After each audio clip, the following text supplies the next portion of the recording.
Foundry is a toolkit that you cannot miss if you develop smart contracts in Solidity. In fact, it is becoming the most popular framework for aspiring blockchain developers. Currently, Foundry is catching up with Truffle in terms of number of stars and followers in GitHub, and it already is more popular than Hardhat, and it is getting more traction every day, so you shouldn't ignore it. Foundry offers you the fastest compiling time of the different frameworks. It also helps you optimize your gas when developing and deploying your contracts. It gives you a lot of easy-to-use testing possibilities to enhance the security of your contracts. And finally, you will not have to learn another language, as Foundry only uses Solidity compared to the other frameworks that use JavaScript for testing and deployment. Let's go through the command you will need in order to kickstart your Foundry adventures. Initiate a Foundry project with these commands. The two first, download and set up the toolkit. This command can help you at any time if you need some hints. To initiate a folder,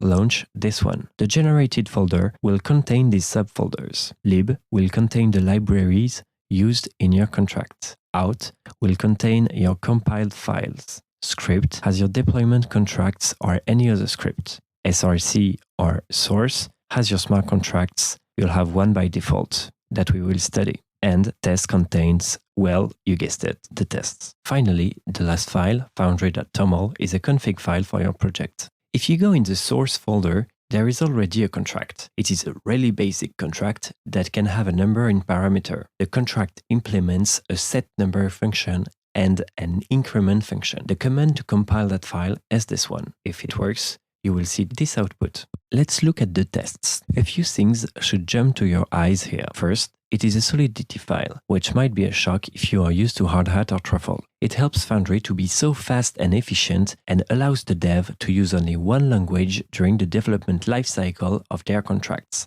which is great. The setup function might be familiar if you already wrote unit tests in another language. It is a function that will be executed before each one of your tests. Very useful if you need to make a few recurring actions before testing your smart contract. Here, we just set the counter to 0 each time we want to perform a check so that our tests always start with a number initiated. Use this command to launch the tests. Here is the output.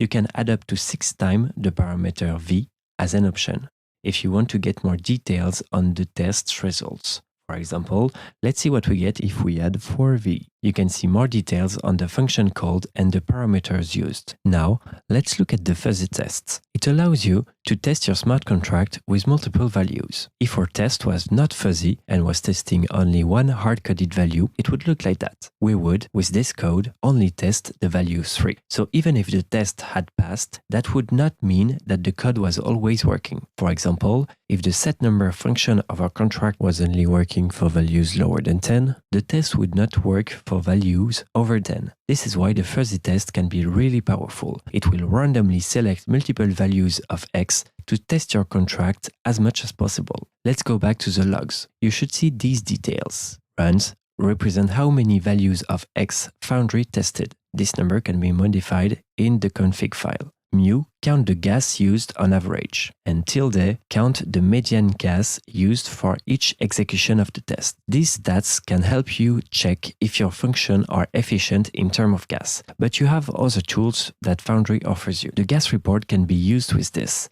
and gives you gas use details of your functions. Be sure to check it sometimes. It can give you precious information.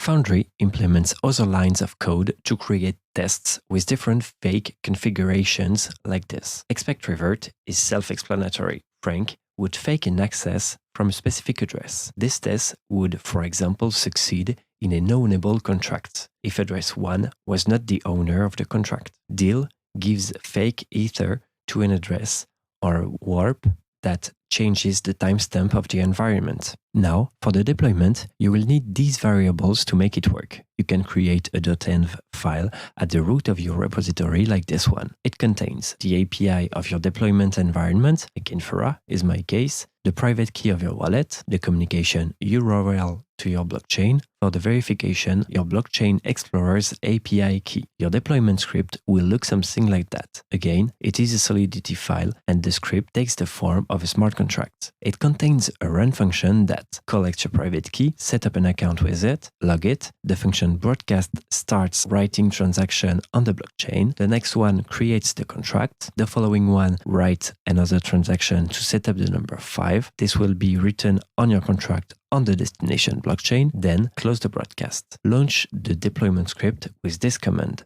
Here is the output. You will find many useful information about that deployment here, like the gas used for the deployment, the address of the deployed contract, or the transaction that has been generated when interacting with the blockchain in the deployment script. To verify your contract, just add this to the previous command. It will use the variables you set in the .env file. You should have this result. Look for the status in the middle of this useful mess. Now, the code of your contract can be explored by anyone that wants to check it on Etherscan. And that's it. I hope you liked this video and that you understood how to use Foundry in your development process.